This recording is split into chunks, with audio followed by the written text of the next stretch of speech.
आइए शुरू करते हैं मौर्य साम्राज्य। कल के क्लास में हम लोगों ने मौर्य साम्राज्य के बारे में जानकारी प्राप्त करने के स्रोत या साधन के बारे में चर्चा किया था। आज की क्लास में हम लोग जानेंगे कि मौर्य वंश के प्रमुख शासक कौन कौन थे। हमने कल कहा था कि मौर्य साम्राज्य जिनका शासनकाल था 323 ईसा पूर्व से 184 या 185 ईसा पूर्व के बीच था, और मौर्य वंश के शासकों ने मगध पर 137 वर्षों तक राज्य किया। और इसकी राजधानी कहाँ थी? हाँ, पाटलिपुत्र इसकी क्या थी? राजधानी थी।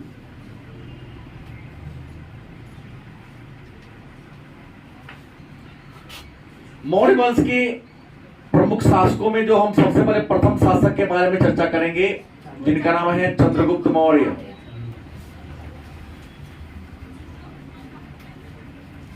चंद्रगुप्त मौर्य ये मौर्य वंश के प्रथम शासक और संस्थापक थे। चंद्रगुप्त मौर्य मौर्य वंश के क्या थे? प्रथम शासक भी थे और मौर्य वंश के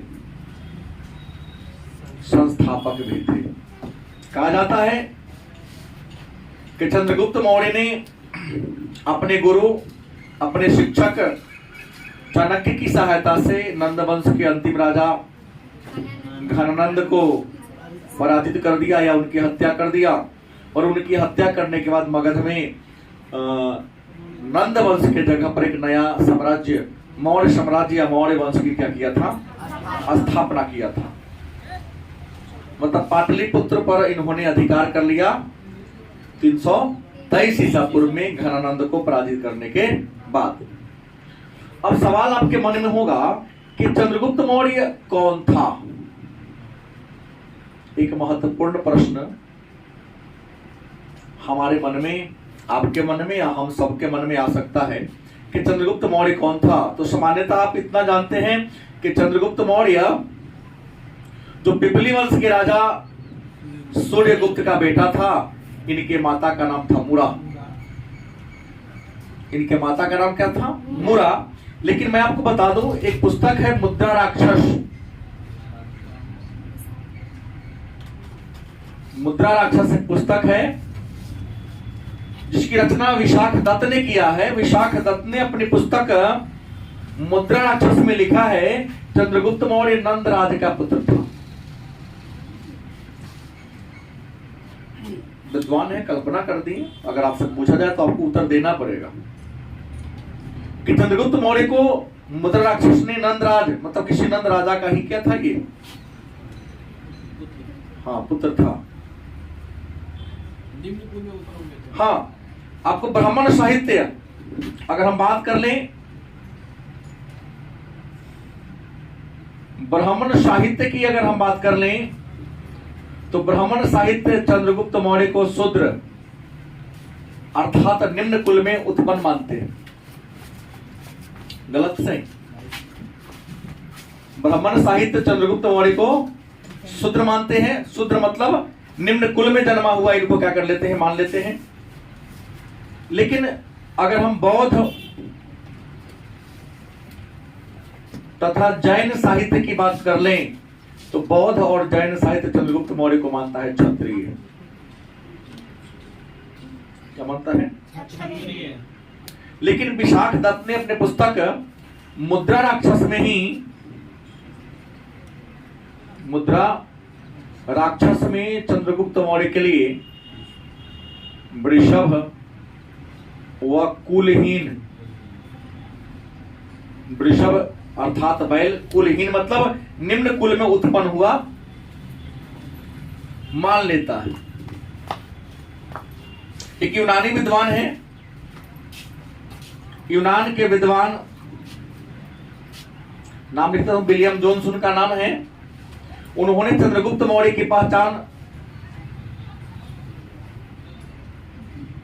सेंद्रोकोटस या एंड्रोकोटस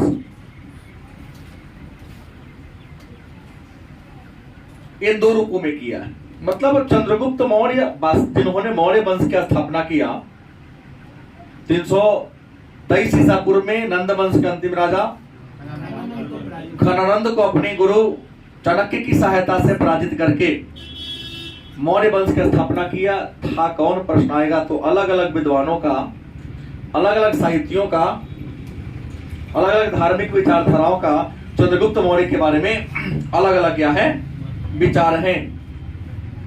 आपको बता दें कि यूनानी विद्वान हैं, नाम है जस्टिन, यूनान के हैं, अपने इंडिया के क्या है ये यूनानी विद्वान जस्टिन कहते हैं कि चंद्रगुप्त मौर्य की जो सेना थी वो डाकुओं का क्या था? गिरोह था। एक और यूनानी विद्वान में नाम सुना होगा आपने, प्लूटार्क। नहीं, इन्हें तो स्पष्ट लिख दिया कि 6 लाख सेना के साथ, सेना की सहायता से संपूर्ण उत्तर भारत को लौट डाला। क्या जी? संपूर्ण उत्तर भारत को क्या किया?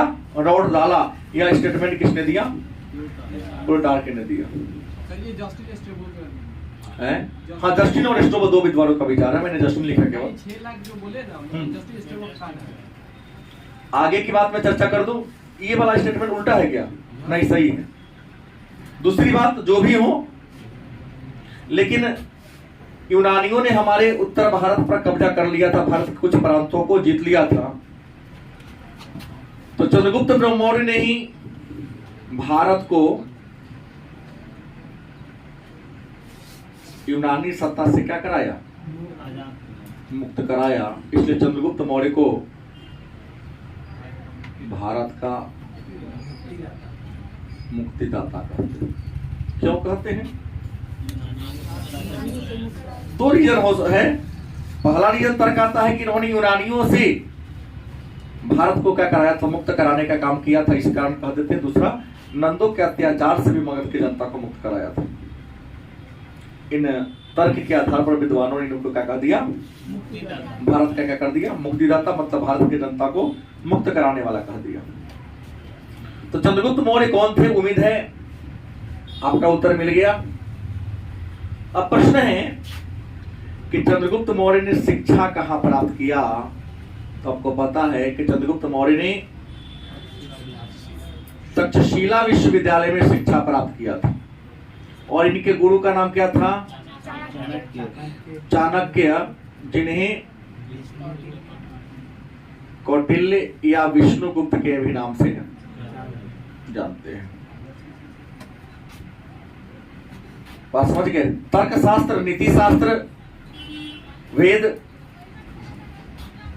नक्षत्र शास्त्र, इन चीज की पढ़ाई ही केवल होती थी कहां? तक्षशिला विश्वविद्यालय में। तो इन्होंने तक्षशिला विश्वविद्यालय में शिक्षा प्राप्त किया। इनके गुरु का नाम था कौटिल्य, जिन्हें चाणक्य और विष्णुगुप्त के भी नाम से जाना जाता है।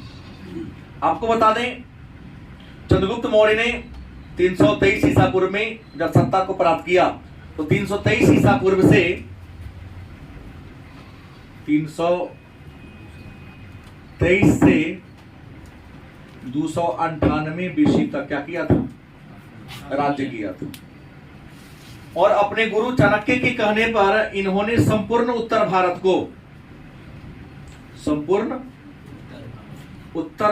को एक राजनीतिक सूत्र में बांधने का काम किया। चंद्रगुप्त मौर्य से पहले भारत के किसी भी राजा ने उत्तर भारत को एक राजनीतिक सूत्र में पिरोने का या बांधने का काम नहीं किया था। तो इन्होंने संपूर्ण उत्तर भारत को एक राजनीतिक सूत्र में क्या किया? बांधने का काम किया। यूनानियों को भी इंडिया से क्या कर दिया? खदेड़ दिया। और चंद्रगुप्त मौर्य और यूनानी,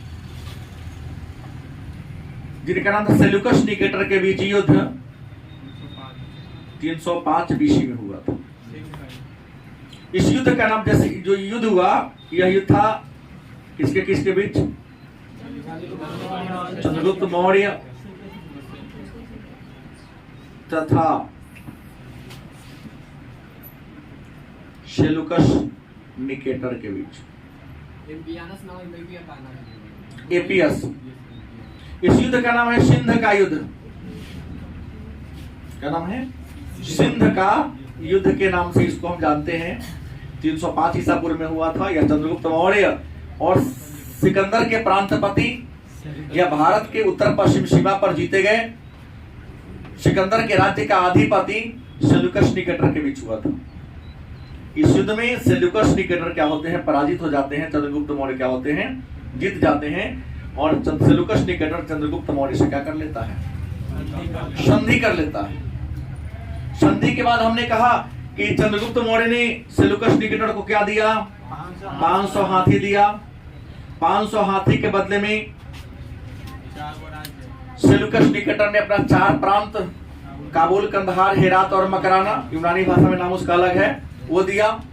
अपनी पुत्री हेलेना से उनका विवाह करा दिया और यूनान के बहुत बड़े दार्शनिक, बहुत बड़े विद्वान मेगास्थनीज को अपना राजदूत बनाकर चंद्रगुप्त मौर्य के दरबार में स्थापित किया ताकि सूचना वह लेता रहे कि इनकी व्यवस्था कैसी है।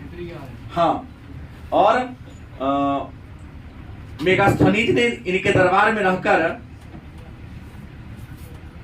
एक पुस्तक लिखी। उस पुस्तक का नाम क्या है? मेगास्थनीज 304 ईस्वी से 299 ईस्वी तक, सॉरी BC तक, ईसा पूर्व तक चंद्रगुप्त मौर्य के दरबार में रहा।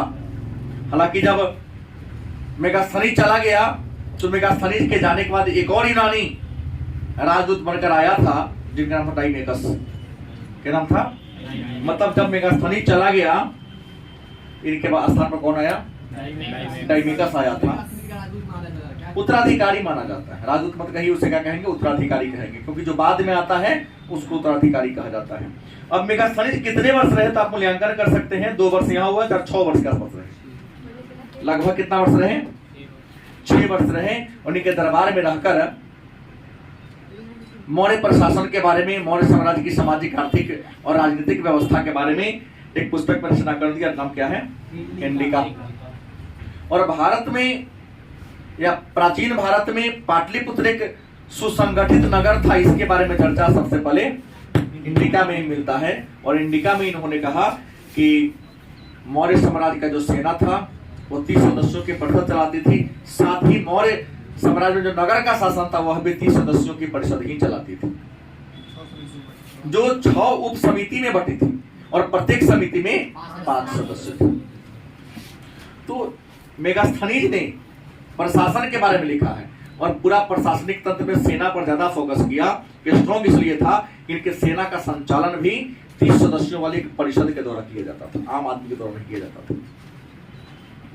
ये लोग हमारे धरोहर हैं, जब मन हुआ तब आ गए। हाजिरी बनानी है नहीं, बनिया है।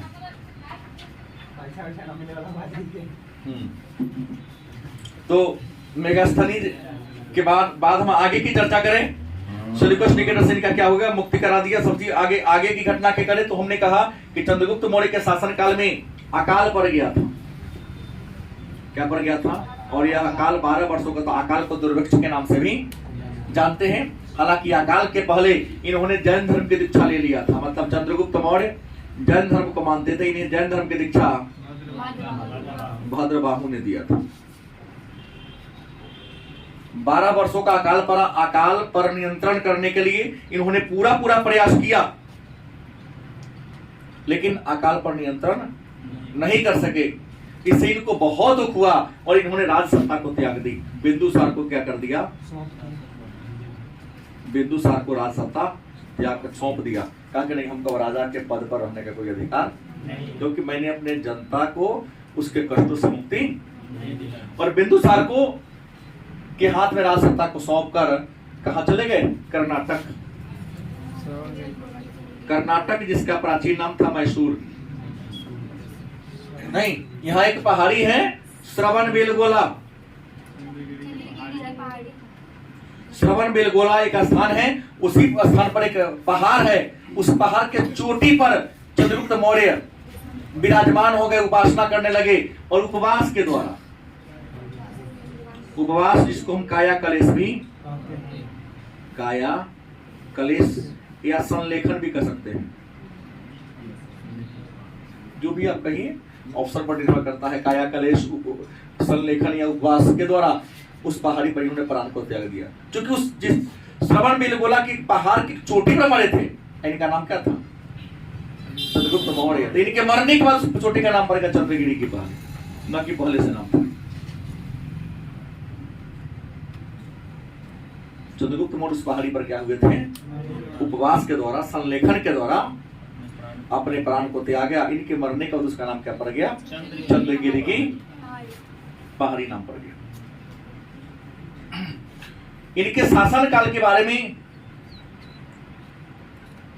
जानकारी प्राप्त करने का दो ही प्रामाणिक स्रोत हैं, पहला इंडिका और दूसरा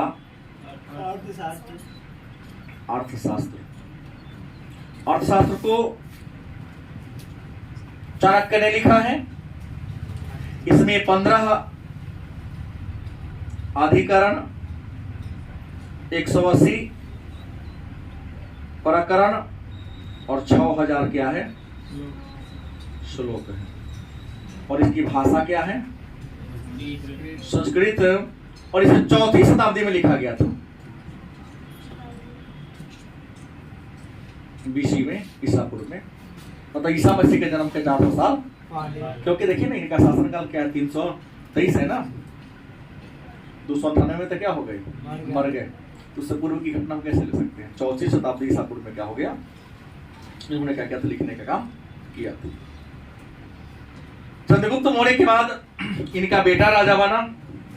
आइए उन पर चर्चा करते हैं। क्लियर हो गया कि दोहराना पड़ेगा? हो गया, आसान था, पर शासन थोड़ा कठिन है।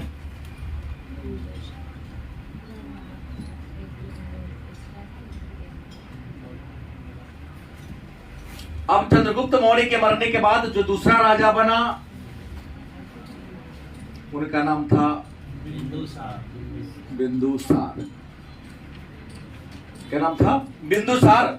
और बिंदुसार का शासनकाल था 298 BC टू 273 BC। मतलब 298 ईसा पूर्व से 273 ईसा पूर्व तक इन्होंने क्या किया था? राज किया था, शासन किया था। कौन? बिंदुसार। यूनानी विद्वान बिंदुसार को, यूनान के विद्वान बिंदुसार को अमित्रोचेटस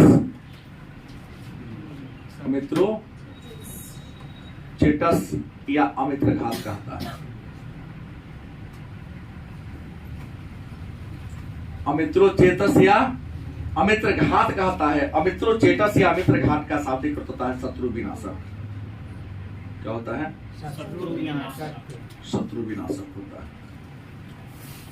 हालांकि बिंदुसार का शासनकाल पूरा ही शांति और समृद्धि का काल था। चंद्रगुप्त मौर्य इनके पिता का नाम था। इनके पिता कौन थे? चंद्रगुप्त मौर्य। और माता का नाम था दुर्धरा। माता का नाम क्या था? दुर्धरा। पिता नाम चंद्रगुप्त मौर्य। पत्नी तो कई, इन्होंने कई शादियां की थी। और कहा जाता है इनको 100 पुत्र थे। बिंदुसार के कितने पुत्र थे?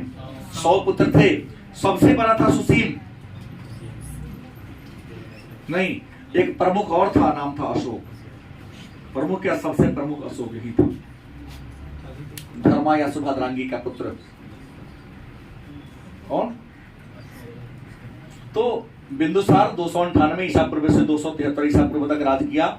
यूनानी लेखक इन्हें अमित्रचेटस या अमित्रघात अर्थात शत्रु विनाशक कहता है। चंद्रगुप्त मौर्य इनके पिता, दुर्धरा इनकी कौन थी? 100 संतान थे इनके। संतान कितने थे? 100 बेटा था इनके पास। सुसीम और अशोक उसमें क्या था? प्रमुख था। सुसीम इसमें क्या था? सबसे बड़ा था। कहा जाता है कि बिंदुसार जब राजा बना तो इसके शासनकाल एकदम शांति और समृद्धि का काल था। और इनके शासनकाल में एक राज्य था तक्षशिला। तक्षशिला में क्या हुआ था? 2 बार विद्रोह हुआ था।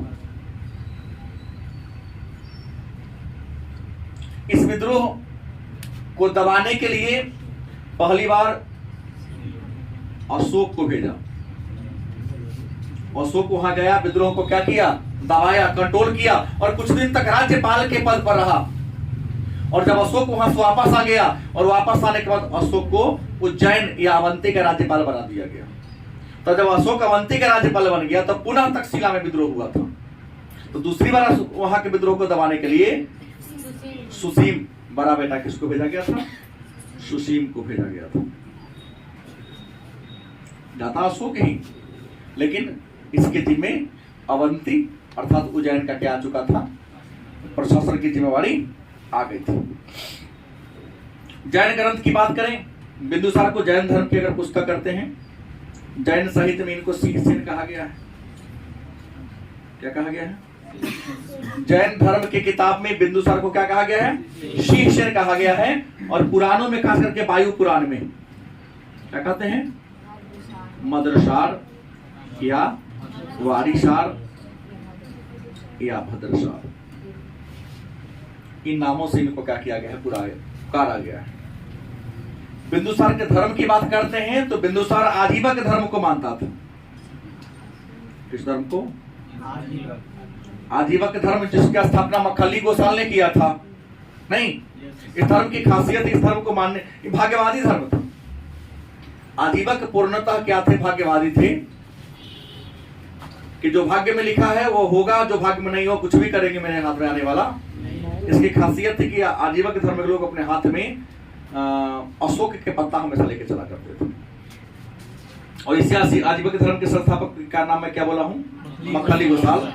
और गौतम बुद्ध तपस्या, महावीर स्वामी 6 साल उनके साथ तपस्या के दौरान भ्रमण किए थे। बात समझ गए? बिंदुसार ताकतवर राजा थे, शक्तिशाली राजा थे। इन्होंने यूनान के राजाओं के साथ संपर्क स्थापित किया था। इन्होंने नहीं कि उन्होंने ही संपर्क स्थापित करने का प्रयास किया था। एक मिस्र के राजा थे टोलेमी फिलप्स द्वितीय, और सीरिया के भी राजा भी थे। तो मिस्र और सीरिया के साथ इनका निकट का क्या था? संबंध था। और बिंदुसार के दरबार में ही या बिंदुसार के शासन काल में ही मेगास्थनीज के चले जाने के बाद एक आया था राजदूत बनकर, नाम था डाइमेकस। क्या नाम था? सीरिया के राजा को बिंदुसार ने पत्र लिखा था, उनसे 3 चीज का डिमांड किया था। सूखी अंजीर, सूखी गुलर प्रजाति का एक फल है, शराब, शैंपेन वाला शराब, लोकल शराब नहीं, हाँ वहां की किस्म अच्छा था, हाँ, और दार्शनिक का डिमांड किया था।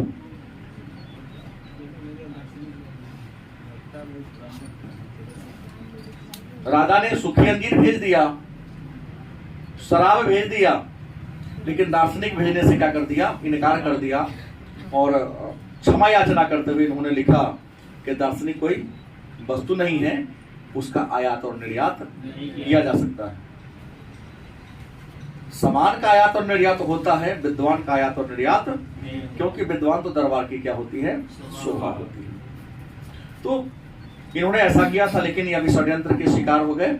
और षड्यंत्र के शिकार में इनके शासनकाल में भी चाणक्य थे। बिंदुसार को भी चाणक्य ने पढ़ाया, बिंदुसार के बेटा अशोक को भी चाणक्य ने कुछ दिनों तक पढ़ाया।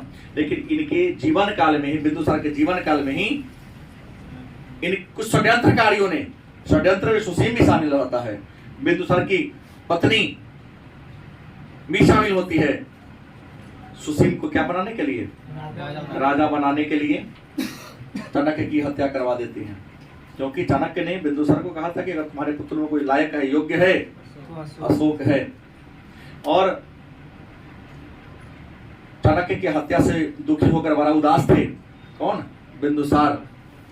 इसी का फायदा उठाया और इनके घर के लोगों ने ही, इनके अपने लोगों ने षड्यंत्र रचकर बिंदुसार की भी क्या कर दिया? हत्या कर दिया था। कहा जाता कि जब बिंदुसार की क्या हो गई? हत्या हो गई। तो बिंदुसार की हत्या के बाद सत्ता को हड़प लिया कौन? अशोक। बिंदुसार के मरते ही अशोक ने अपना क्या करा लिया? राज्यारोहण। मैंने कहा राज्यारोहण, राज्याभिषेक नहीं। 273 BC। अशोक जिसका शाब्दिक अर्थ होता है शोक रहित, जिसके हृदय में किसी प्रकार का दुख न हो, किसी प्रकार का शोक न हो, उसी को कहते हैं अशोक। और अशोक का शासनकाल अगर मान देख लिया जाए तो 273 से 232 ईसा पूर्व के बीच था। कहीं कहीं 36 में लिख देता है। तो 273 से 232 ईसा पूर्व के बीच इनका क्या था? शासनकाल था। अशोक का शाब्दिक अर्थ शोक रहित होता है, लेकिन पिता के मरने के तत्काल बाद इन्होंने अपना राज्यारोहण 273, राज्यारोहण, राज्याभिषेक नहीं बोला, राज्यारोहण में सीधे जाकर कुर्सी पर क्या हो गया? बैठ गया। और श्रीलंका का किताब है, नाम सुने होंगे, श्रृंखली इतिवृत्ति है, दीपवंश। दीपवंश बता रहा हूं, दीपवंश और एक और है महावंश, 2 किताब है।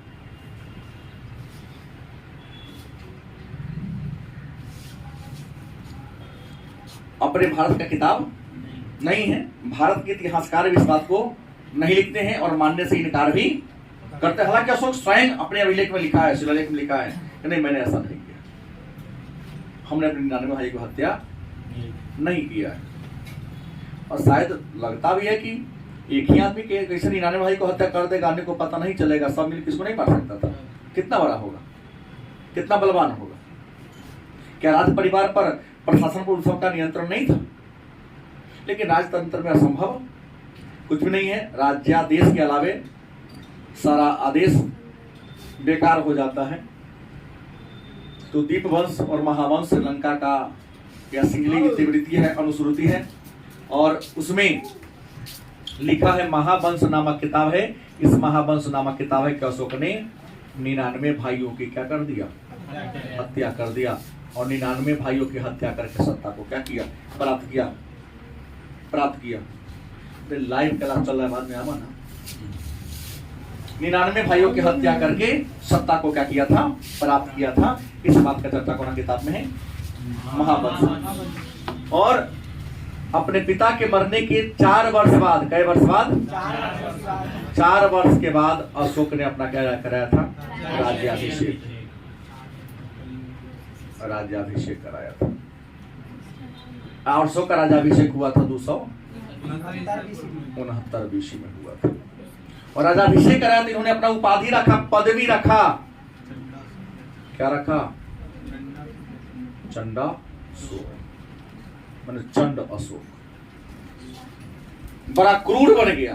कहा जाता कि पटना में कुआं खुदवाया था, आगम कुआं, यहाँ कुआं खुदवाया था, और लोगों को जितना ज्यादा दर्द होता था उसको मजा आता था। अपने अपराधियों को, जिसके प्रति इनको क्रूरता दिखाने का मन था, पकड़ के उसमें डाल देता था। बिच्छू, सांप, तरह तरह के कीड़ा मकोड़ा उसमें था। जितना डंक मारता उसको तकलीफ होता, अशोक वहां पर कुर्सी लाकर बैठता, उसको मजा लेता था। इतना क्रूर बन चुका था, पिता की हत्या से दुखी होकर इतना ही क्रूर बन चुका था। राजा बनने के पूर्व अशोक, राजा बनने के पूर्व मैं कह दिया कि उज्जैन का गवर्नर था। कहाँ का? और उज्जैन से पहले तक्षशिला का भी गवर्नर रह चुका था। मतलब अपने पिता के शासन काल में अशोक पहले कहाँ का गवर्नर था? गवर्नर माने राज्यपाल। उसके बाद कहाँ का बना? मैंने राजा बनने से पहले उज्जैन का था, लेकिन राजा बनने के पूर्व उज्जैन और तक्षशिला। लेकिन पहले नंबर 1 में तक्षशिला, वहां से हटा तो। लेकिन अगर आपसे पूछे कि राजा बनने के पहले कहाँ का था? इसी उज्जैन के गवर्नर के पद पर था। तो यहाँ के एक श्रेणी के प्रधान थे, धनिक सेठ थे, उनके बेटी का नाम था देवी, जिनसे प्रेम हुआ था अशोक को। और अशोक ने जो पहला विवाह किया था, प्रेम विवाह ही किया था। अशोक का फिल्म में दिखाया है।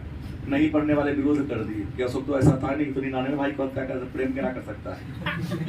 नहीं, हत्या बाद में किया ना, उससे पहले भी था। देवी से प्रेम किया तो उससे विवाह किया। पहली पत्नी यही थी, और इसी से 2 संतान हुआ था, बेटा महेंद्र और बेटी कौन थी? अशोक और देवी का संतान था।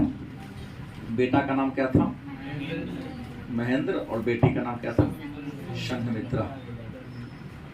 इन दोनों को जब अशोक के शासनकाल में बौद्ध धर्म की तीसरी सभा का आयोजन हुआ था, तो अशोक ने प्रण किया बौद्ध धर्म अपनाने के बाद कि मैं बौद्ध धर्म को पूरे एशिया महादेश का धर्म क्या कर दूंगा, बनाऊंगा। और यही सोचकर तीसरी बौद्ध सभा के बाद अलग अलग देशों में, अलग अलग प्रांतों में बौद्ध दार्शनिकों को क्या किया, भेजा, ताकि आप धर्म का क्या करो, प्रचार प्रसार कर सको। इसी क्रम में अपने पुत्र महेंद्र और पुत्री संघमित्रा को सिंघल द्वीप अर्थात श्रीलंका भेजा था।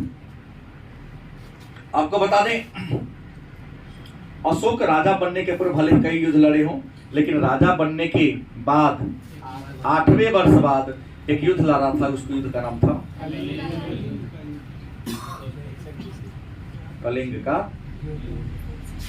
और आपको पता है कलिंग पड़ता है उस समय उड़ीसा नाम था, आज है ओडिशा। राजा बनने के कई वर्ष के बाद, 8 वर्ष के बाद कलिंग का युद्ध लड़ा अशोक ने। मन में प्रश्न होगा कि आखिर अशोक ने कलिंग पर आक्रमण क्यों किया। तो कलिंग पर आक्रमण करने का उद्देश्य साम्राज्य विस्तार नहीं था। सामान्यतः देखा गया है कि राजा युद्ध लड़ते हैं साम्राज्य विस्तार के लिए या अपने विद्रोही राजा को दमन करने के लिए, लेकिन कलिंग युद्ध का उद्देश्य साम्राज्य विस्तार नहीं था, बल्कि कलिंग युद्ध का उद्देश्य हाथी प्राप्त करना था। क्योंकि कलिंग उस समय हाथी के लिए प्रसिद्ध था, हाथी प्राप्त करना था, हाथी दांत को प्राप्त करना था, उसका समुद्र के करीब पहुंचना था और कलिंग के माध्यम से दक्षिण भारत में प्रवेश करना था। तो दक्षिण भारत में प्रवेश करने के लिए, हाथी को प्राप्त करने के लिए, समुद्र के करीब पहुंचने के लिए अशोक ने कलिंग पर क्या किया था, आक्रमण किया था। विद्वान लिखते हैं कि इस युद्ध में लगभग 1.5 लाख लोग मारे गए और कई लाख लोग क्या कर लिए गए, बंदी बना लिए गए। और इस कलिंग युद्ध के बारे में चर्चा अशोक के 13वें शिलालेख में है। हालांकि विदेशी पड़ोसी राजाओं के बाद नाम की भी चर्चा है, लेकिन कलिंग युद्ध का वर्णन 13वें शिलालेख में। और आपको बता दें, इस कलिंग युद्ध के बाद लगभग 2.5 वर्ष बाद, कितने वर्ष बाद, 2.5 वर्ष बाद इस बात की जानकारी भाब्रू अभिलेख से मिलती है। इसमें भाब्रू अभिलेख से पता चलता है कि कलिंग युद्ध के 2.5 वर्ष के बाद अशोक ने शैव धर्म को क्या कर दिया, त्याग दिया और किस धर्म को अपना लिया, बौद्ध धर्म को अपना लिया। मन में एक प्रश्न होगा, तो अशोक को बौद्ध धर्म को दीक्षा देने वाला व्यक्ति कौन था। तो अलग अलग विद्वान अलग अलग व्यक्ति का नाम लेते हैं। कुछ विद्वान लिखते हैं कि निग्रोथ नामक एक 7 वर्ष का बालक था, नहीं मात्र उसका उम्र कितना था, 7 वर्षीय था निग्रोथ का, जिसने अशोक को बौद्ध धर्म का दीक्षा दिया। और कुछ कहते हैं नहीं, उपगुप्त। और उपगुप्त को ही कुछ लोग पहचान कर लेते मोगली पुत्र तिष्य, लेकिन वास्तव में कहा जाए तो मोगली पुत्र तिष्य जो श्रीलंका के थे, उनके संपर्क में आने के बाद अशोक बौद्ध धर्म की ओर क्या हुआ था, आकृष्ट हुआ था। बौद्ध धर्म के प्रति उनकी रुचि बढ़ी थी, तो बौद्ध धर्म को अपना लिया। और भाब्रू शिलालेख में पता चलता है कि अशोक ने बौद्ध धर्म के त्रिरत्न बौद्ध, संघ और धम्म में क्या करता है, विश्वास करता है। कहा जाता है कि जब अशोक बौद्ध धर्म को अपना लिया तो हथियार भी त्याग दिया। कुछ इतिहासकार का होता है कि सेना को भी क्या कर दिया, भंग कर दिया। हालांकि कुछ इतिहासकार मानने से इनकार करते हैं, लेकिन फिर भी कुछ इतिहासकार का मानना है कि सेना को भंग करने वाला और हथियार को त्याग करने वाला विश्व का अगर पहला कोई राजा था तो कौन था, अशोक। और कलिंग युद्ध के बाद अशोक ने भेरी घोष की नीति को त्याग दिया और भेरी घोष के जगह धर्म घोष की नीति अपनाया। भेरी घोष का मतलब होता है युद्ध की नीति और धर्म घोष का मतलब धर्म की नीति। इन्होंने कहा कि अब युद्ध के किसी को हत्या करके साम्राज्य का विस्तार नहीं करना है, प्रेम के आधार पर किसी के हृदय को जीतो और तब उसके हृदय पर राज करो, क्योंकि हृदय पर किया गया राज्य, प्रेम से किया गया किसी पर राज्य अस्थायी होता है और बहुत लंबा अवधि तक क्या होता है, चलता है। कहा जाता है कि अशोक कलिंग युद्ध के बाद ही एक उपाधि धारण किया था, देवा नाम प्रियदर्शी, मतलब देवताओं का प्रिय राजा अशोक। और ऐसा उपाधि अशोक श्रीलंका के जो दार्शनिक थे बौद्ध धर्म के, मोगली पुत्र दृश्य के प्रभाव में आकर धारण किया था। और बौद्ध धर्म के प्रति कहा जाता है कि इतना ज्यादा आसक्त हो गए, इतना ज्यादा इनका लगाव हो गया कि सारा काम धंधा छोड़ के बौद्ध धर्म का प्रचार प्रसार करने में ही लग गए। अपने शासन के 14वें वर्ष में या 13 वर्ष बाद इन्होंने एक पदाधिकारी का बहाल किया था, नाम था धर्म महामात्र। धर्म महामात्र 13वें वर्ष बाद या 14वें वर्ष में धर्म महामात्र नामक एक पदाधिकारी की नियुक्ति किया था, जिसका काम है था धर्म के बारे में प्रचार प्रसार करना। और अशोक स्वयं कलिंग युद्ध के बाद धर्म यात्रा शुरू कर दिया और कहा कि धर्म यात्रा करने का उद्देश्य ब्राह्मण और भिक्षुओं का दर्शन करना है, उनसे आशीर्वाद लेना है, उनसे अच्छी बातों को सीखना है। और अपनी धर्म यात्रा के दौरान अशोक कहाँ कहाँ यात्रा किया था? तो अशोक अपनी धर्म यात्रा की शुरुआत किया था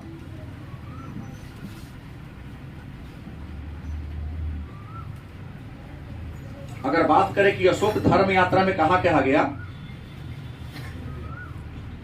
क्रम पूछते थे, याद रख लीजिएगा। सबसे पहले धर्म यात्रा में अशोक गया था, आपको बता दें, लुम्बिनी। कहां गया? लुम्बिनी। और आपको पता है कि लुम्बिनी में बौद्ध धर्म के संस्थापक महात्मा बुद्ध का क्या हुआ था? जन्म हुआ था। लुम्बिनी का जब यात्रा किया तो वहां का भूराजस्व घटा दिया और भूराजस्व घटाकर 1/8 कर दिया और बलि भी माफ कर दिया। हम कहेंगे बलि क्या होता है? तो प्राचीन काल में जो राजस्व था 2 प्रकार का था। एक बलि स्वेच्छा से दिया जाने वाला, मन है तो दीजिए, मन है तो एक अनिवार्य कर था। एक वह था जो बलि था, मन है तो दीजिए, मन है तो। एक कर क्या था जो निश्चित तौर पर आपको क्या करेगा? तो बलि को भी माफ कर दिया और भूमि का कर जो 1/3 था घटाकर कितना कर दिया? 1/8। समझ में आ रहा है ना? 1/3 था पहले, बाद में कर दिया 1/8। तो 1/3 बड़ा होगा कि 1/8 बड़ा होगा? 3 बड़ा होगा। नहीं, इससे पूछा, मैं जानता हूँ नहीं होता है। कहेगा नीचे 8 है तो 8 बड़ा होना चाहिए। आप 3 उल्टा के ना बोल रहे हैं। एक रोटी को 3 भाग में बांटे। होशियार हो रहा है यार। एक रोटी को कहा ठीक पर बोला दो, 8 भागों में बांटोगे तो 8 वाला टुकड़ा छोटा होगा और 3 भागों में बांटोगे 3रा टुकड़ा बड़ा होगा। 3 था जो कितना कर दिया? 8 कर दिया। इसके बाद कपिल वस्तु की यात्रा की। दूसरी यात्रा कहाँ किए थे? कपिल वस्तु की यात्रा किए थे। तीसरी यात्रा में कहाँ गए थे? तीसरी यात्रा में बोध गया गए थे। कहाँ गए थे? और चौथी यात्रा की बात करें तो सारनाथ, और 5वीं यात्रा गए थे कुशीनगर। तो अशोक की यात्रा करने का एक क्रम है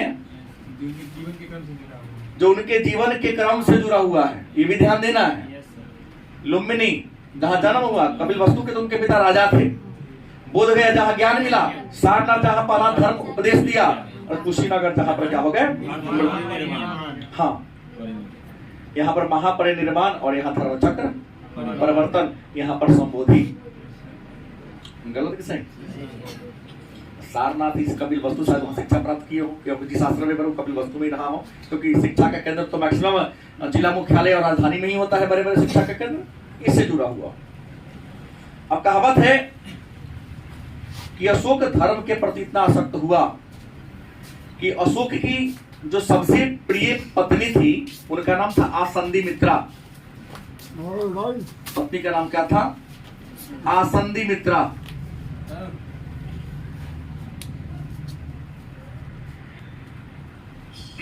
हमने कहा अशोक की जो मुख्य रानी थी उसका नाम था आसंदी मित्रा।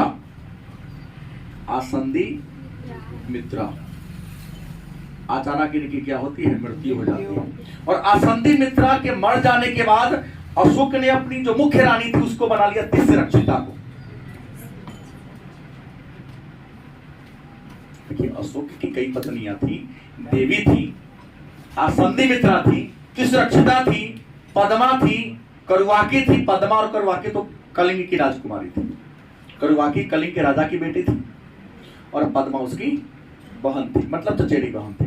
शादियां की थी। तो अशोक की जो मेन पत्नी थी कि नाम क्या था, आसंधिमित्रा। जब आसंधिमित्रा का देहांत हो गया, मृत्यु हो गया, तो अशोक ने अपनी मुख्य पत्नी किसे बना लिया, तिस्रक्षिता को बना लिया।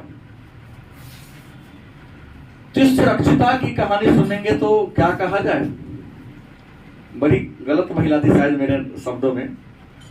अशोक को देखा ही तो सब कुछ काम धाम छोड़ के केवल बुद्ध में प्रेम करता है। इतना ईर्ष्या होने लगा बौद्ध धर्म से कि जिस बोधि वृक्ष के नीचे महात्मा बुद्ध को ज्ञान की प्राप्ति हुई थी, तिस्रक्षिता ने उसमें जहरीला सुई भगवा दिया। हाँ, जहरीला कांटा चुभा दिया उसमें, जिस कारण वो बोधि वृक्ष सूख गया कि न पेड़ रहेगा नहीं हो जाएगा ये।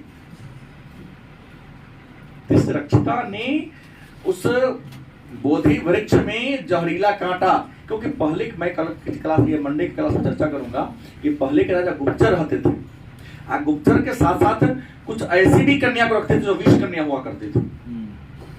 और विष कन्या का यूज क्या होता था, कोई दुश्मन राजा है और सुंदर होती थी, जाओ उसको मुंह माया डाले फंसाना और नख हल्का मार दो, राजा अपने आप मर जाएगा। बचपन से उसको जहर पिया पिया के बड़ा किया जाता था। ऐसा आप सुने होंगे, मैंने भी साहित्य में या पुस्तकों में क्या किया है, पढ़ा है। तो तिस्रक्षिता ने उसमें जहरीला कांटा क्या कर दिया, अभी रखता है दूसरे रूप। हाँ अभी भी रखता ही दूसरे रूप में। जो बड़े बड़े आपको आईएएस अधिकारी लोग होते हैं, जो सीबीआई वाले लोग रखते हैं, यूज करते हैं उसका, सुना हूं मैं कि पकड़ाएगा के ना हो, कोई ना कोई कमजोरी उसकी होगी, अन्य चीज कमजोरी हो या ना हो, लेकिन फीमेल साइड मैक्सिमम लोगों का लगभग 100 में 95 लोगों का कमजोरी होता है। और वहां पर वो कमजोर पड़ के अपना सारा पोल खोल देता है, चाहे सेना के अधिकारी हो या लोकल छोटका मुर्गा अधिकारी हो। पेड़ सूख गया। इस बात का वर्णन दो चीज कहता है, दीपवंश में भी लिखा हुआ है, कहा, और फाहियान भी इस बात का चर्चा करता है। दीपवंश श्रीलंका का एक धर्म ग्रंथ है और फाहियान तो चंद्रगुप्त द्वितीय विक्रमादित्य के शासन काल में भारत की यात्रा पर आने वाला एक चीनी यात्री था, जो 399 ईस्वी में आया था और 414 ईस्वी तक रहा। यात्रियों का राजकुमार जिसे कहते हैं। इन दोनों ने चर्चा किया, कहा तो पेड़ सूख गया और लेकिन उसी पेड़ का डाली तो दाव बांध के श्रीलंका भेजा गया था अपने बेटा और बेटी के हाथे। फिर वहां से उसका एक डाली तुड़वा के लाया गया, लगाया गया, तो पेड़ जो है ना श्रीलंका साइड है, वो वाला नहीं है।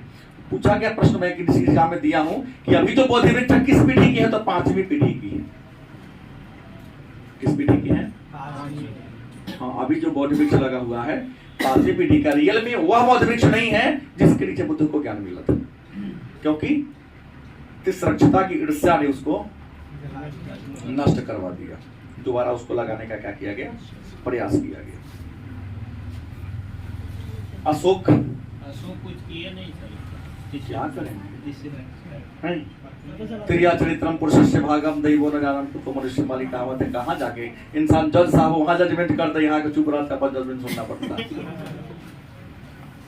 नहीं, रोड पर तो शेरे हम है, घर में जाके बिल्ली बनना पड़ता है, दुबक के रहना पड़ता है। वहाँ ये नहीं है, सम्मान अपनी देखना है तो, नहीं सम्मान का लाजे शर्म नहीं, तो वही सम्मान लोग की तरह जी दाल पे 2-4 लाख तू देगा, 2-4 लाख तू अधिकारी वो देगी, करते रहिए। फिर अगल बगल में जो आपका नाम है, सम्मान है, वो आपका क्या हो जाएगा।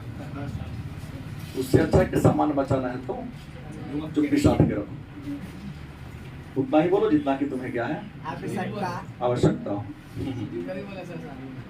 हाँ, सबसे अच्छा बुद्ध ने क्या कहा कि क्यों चुना।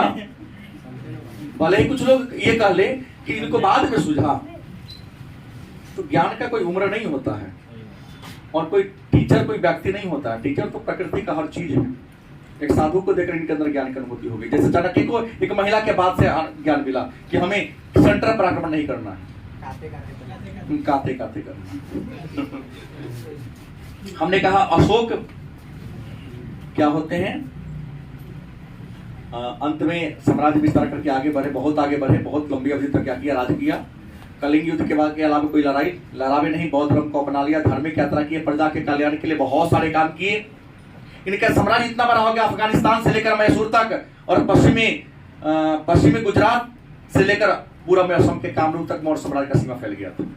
इतने बड़े राज्य पर अकेला शासन करना संभव नहीं था। अशोक ने क्या कर दिया, शिलालेख जारी कर दिया। अब कहें कि शिलालेख होता क्या है, शिला लेख क्या होता है? तो पहले के राजा महाराजा राजकीय आदेश को नहीं, बड़े बड़े पत्थरों पर लिखवा देते थे, मिट्टी के बर्तन पर लिखवा देते थे, सिक्का पर लिखवा देते थे, धातु के चदरा पर लिखवा देते थे। तो राजा महाराजा द्वारा अपने आदेश को मिट्टी के बर्तन पर हो, पत्थर पर हो, जो लिखवा दिया उसी को होगा शिलालेख। लेकिन अशोक के जो शिलालेख हैं उसको 3 भागों में बांटा गया है। एक स्तंभ लेख, दूसरा शिलालेख, तीसरा क्या है? फिर इसका लघु स्तंभ लेख, लघु शिलालेख सब है, लेकिन मैं तो यही 3 है, उसी का 12 और छोटा। स्तंभ का मतलब होता है पिलर, खंभा। शिला मतलब होता है, गुहा मतलब गुफा। पत्थर का बड़ा पत्थर रहा होगा, बड़ा पत्थर लंबा छील छाल के गोल कर दिया हो, लिखवा दिया तो नाम पड़ गया स्तंभ लेख। बोला बड़ा पत्थर का टुकड़ा पर लिखवा दिया तो नाम पड़ गया। गुफा में जाके लिखवा दिया। अभी तक अशोक के शिलालेख 40 को मिला है, अलग अलग जगहों से। चर्चा आगे के क्लास में करेंगे एक दिन शिलालेख की। लेकिन ये था अशोक के अभिलेख की खोज करने वाला पहला जो विद्वान था टिफिन टेलर, जो 1750 में खोजा था। अब पढ़ने वाला जेम्स प्रिशेप 1837। गलत सही, जो जेम्स प्रिशेप कौन था? ईस्ट इंडिया कंपनी का टकसाल के क्या थे? कर्मचारी थे। हमको आज केवल राजा के बारे में चर्चा करना था, इसलिए मैं यहाँ आगे नहीं जा रहा हूं। अशोक मर जाते हैं। अशोक के मर जाने के बाद होता है क्या कि मौर्य साम्राज्य 2 भागों में बढ़ जाता है। अशोक के मर जाने के बाद अलग अलग विद्वान अलग अलग राय देते हैं, लेकिन रियल में कहिएगा तो अशोक के मर जाने के बाद मौर्य साम्राज्य कितने भागों में बढ़ गया? 2 भागों में बढ़ जाता है। एक पूर्वी मौर्य साम्राज्य, दूसरा पश्चिमी मौर्य साम्राज्य। 2 भागों में क्या होता है? बढ़ जाता है। किसके मरने के बाद? अशोक के मरने के बाद। और एक तरफ चालौक राजा बन जाता है, दूसरी तरफ कुणाल राजा बन जाता है। और इसी में जो पूर्वी वाला था वो बना लिया, उसकी राजधानी कहाँ थी? पाटलिपुत्र। और बाद में पश्चिमी का राजा दशरथ बना। कौन बना? जलौक के बाद इसने अपना राजधानी बना लिया था उज्जैन। और इसी दशरथ ने अशोक की तरह देवानाम प्रियदर्शी की क्या किया था? उपाधि धारण किया था। बात समझ गए? इसके बाद कई राजा हुए, लेकिन सब किसी काम के लायक नहीं थे। और इस वंश के जो अंतिम राजा थे, कल हमने चर्चा किया था, क्या नाम था? वीरभद्र, जो बड़ा ही कमजोर थे। इनके सेनापति का नाम था पुष्यमित्र शुंग, जो जाति के क्या थे? ब्राह्मण थे। विद्वान लिखते हैं कि सेना का निरीक्षण कर रहे थे, देख रेख कर मुआयना कर रहे थे। मुआयना करने के दौरान ही वीरभद्र को उनके सेनापति पुष्यमित्र शुंग ने क्या कर दिया? हत्या कर दिया। और हत्या करके मौर्य साम्राज्य की जगह, मौर्य वंश की जगह एक नया वंश की स्थापना कर दिया, जिसका नाम क्या था? शुंग वंश।